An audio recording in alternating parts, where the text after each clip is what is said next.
नमस्कार, मैं प्रिय रंजन भारती आपके साथ मेरी बात के आज के अंक में आपका बहुत स्वागत है।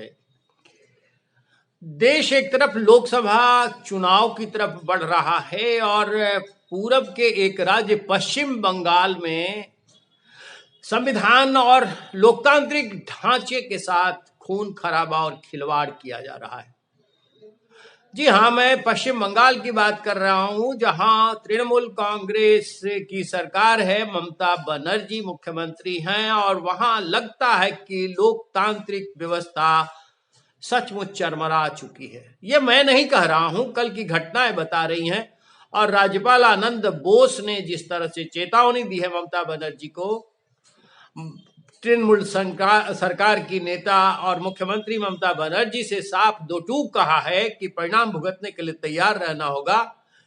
ये कोई साधारण सी बात नहीं है। और न्यायाधीश अभिजीत गंगोपाध्याय ने, पश्चिम बंगाल हाईकोर्ट के न्यायाधीश अभिजीत गंगोपाध्याय ने भी टिप्पणी की कि पश्चिम बंगाल में संवैधानिक ढांचा बिल्कुल ध्वस्त हो गया है, चरमरा गया है। खबरों को दोहराने की आवश्यकता नहीं है। आपने सुना होगा, जाना होगा, पढ़ा होगा कि कल की बात है, शुक्रवार को 24 परगना जिले के एक कस्बे में शाहजहां शेख, जो तृणमूल कांग्रेस के नेता हैं, उनके खिलाफ राशन घोटाले मामले में जब ईडी के दस्ते वहां पहुंचे और कार्रवाई की, छानबीन शुरू की, तो उन पर उनके समर्थकों ने जानलेवा हमला कर दिया। जानलेवा हमला ऐसा वैसा नहीं, 3 की हालत बड़ी गंभीर है और वो शायद उनके साथ कुछ भी अगर अनहोनी हो जाए तो आश्चर्य की बात नहीं कही जाएगी। ये उस पश्चिम बंगाल में हो रहा है जो कई दशक पहले राज्य जाना जाता था। वो बांग्लादेशी घुसपैठ से आबादी बढ़ाने के लिए और वहां बाजाब्ता राजनीतिक शाह पर, संरक्षण पर बांग्लादेशी घुसपैठ कराई गई और आबादी इस अनुपात में बढ़ा दी गई कि अब वहां बहुसंख्यक जो हिंदू समाज है वो अल्पसंख्यक हो चुका है। ऐसी परिस्थिति ला दी गई है क्योंकि बांग्लादेश से तरह तरह की आबादी, रोहिंग्या भी अब घुसपैठ कराए जा रहे हैं, जो विस्थापित हैं दुनिया भर में, उनको कहीं जगह नहीं मिल रही है और वो भी बांग्लादेश के से आकर हमारे देश में, पश्चिम बंगाल में यहाँ की नागरिकता के हकदार बन गए। उनको नागरिकता दी गई, उनको वोट देने का अधिकार दिला दिया गया और ये सब सिर्फ राजनीतिक कारण से हो रहा है।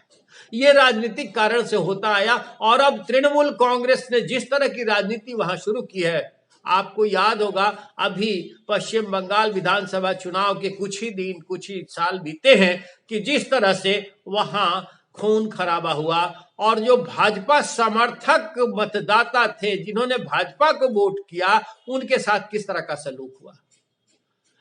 पता नहीं क्यों इस देश में ऐसा चल रहा है कि अपने जात और जमात की राजनीति से हद बढ़ करके, वहां की सारी सीमाएं पार करके अब लोग बिल्कुल खून खराबा करते हुए भी बस अपना स्वार्थ सिद्ध हो, इसकी सोचते हैं। ये बड़ा चिंता का विषय है, जैसा पश्चिम बंगाल में हो रहा है। अभी आपको ये बताने की आवश्यकता नहीं है कि पश्चिम बंगाल विधानसभा चुनाव के बाद वहां किस तरह से भाजपा समर्थक मतदाताओं को विस्थापित होना पड़ा। उन्हें अपने ही घर में बहू बेटियों को बेआबरू होते देखना पड़ा।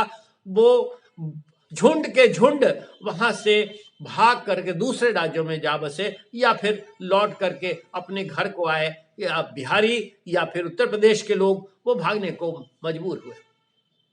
ये परिस्थिति केंद्र सरकार ने भी आंखों से देखते रहना आखिर क्यों बेहतर समझा, ये आप भी समझ रहे हैं। शायद इसके पीछे वही राजनीति होगी, वोट की राजनीति, कि अगर सही इस समय कोई बड़ी कार्रवाई करते हैं तो ममता बनर्जी और उनकी सरकार विधानसभा में फिर स्पष्ट बहुमत ले सकती है। वो सहानुभूति का लाभ उठाकर अपने अपने को बलि चढ़ाते हुए कि हमने, हमारी कुर्बानी हो गई, हमारी चुनी हुई सरकार को बर्खास्त कर दिया गया, और इसका सहानुभूति लाभ लेते हुए वो फिर कहीं और अधिक वोटों से और अधिक संख्या बल से विधानसभा में न चली आए।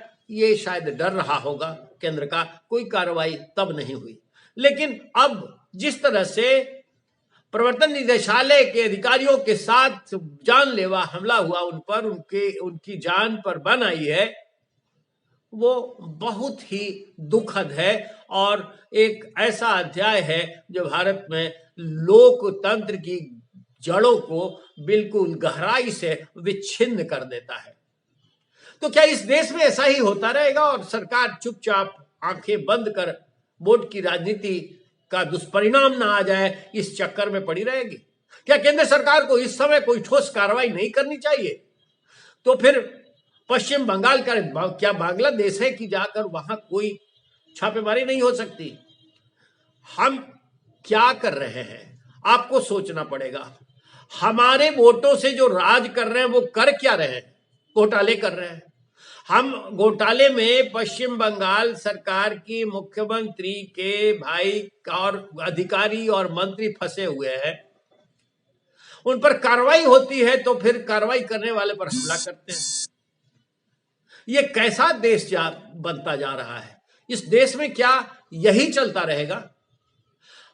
अब पशुपालन घोटाला होता है, बड़े अनेक विधायक मेधा घोटाले होते आते हैं, टेलीकॉम घोटाले हो जाते हैं। सारे के सारे घोटाले जनता का पैसा लूट कर अपने घर में बिल्कुल ऐसी संपत्ति, अथाह संपत्ति का कुनबा जोड़ लेने वाले ये राजनेता यही चाहते हैं कि बस उन पर कोई कार्रवाई नहीं हो। वो जनता का धन लूटने का अधिकार रखते हैं। वो जनता की सेवा के नाम पर चुने जाते हैं, जनप्रतिनिधि कहलाते हैं और जनता का धन लूटते हैं। क्या यही होते रहना चाहिए देश में?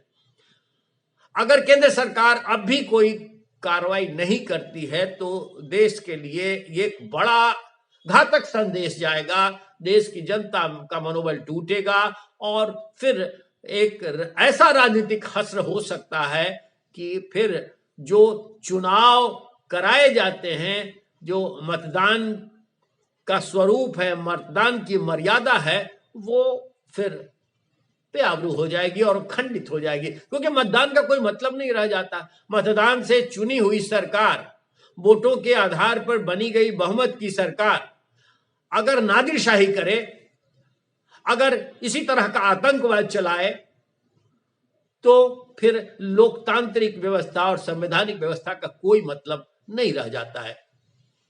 इसलिए यह वक्त है कि पश्चिम बंगाल की सरकार के खिलाफ और तृणमूल कांग्रेस की इस तरह के मनोबल जो वो जानलेवा हमला करने के लिए बाध्य हो जाते हैं, उतारू हो जाते हैं, इनके मनोबल को वहीं ठहरा देना पड़ेगा ताकि फिर कोई और इस तरह से शिकार न बने। कोई और अधिकारी वहां कार्रवाई के लिए जाए तो उसे भी इसी तरह से हमले का शिकार न होना पड़े।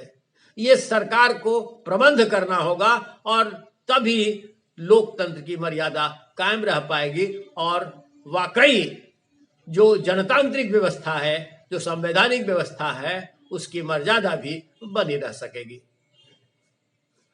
आप भी विचार करिए और बने रहिए हमारे साथ, देखते रहिए आपके साथ मेरी बात। हम आपसे निवेदन करेंगे कि अगर अच्छा लगे तो आप हमारे वीडियो पर प्रतिक्रियाएं दीजिए, लाइक कीजिए, शेयर कीजिए और लगातार बने रहिए हमारे साथ। फिर किसी और विषय पर हम आपसे कल बात करेंगे। लेकिन हाँ, आपको ये सूचित कर दूं कि लोकसभा चुनाव आने वाला है और अब 16 तारीख के बाद हम लोकसभा चुनाव की कड़ियां शुरू करेंगे। लोकसभा चुनाव पर विश्लेषण करेंगे। बिहार के 40 संसदीय सीटों के अलावा झारखंड की सीटों का भी विश्लेषण करेंगे और समूचा राजनीतिक मानचित्र आपके सामने प्रस्तुत करेंगे।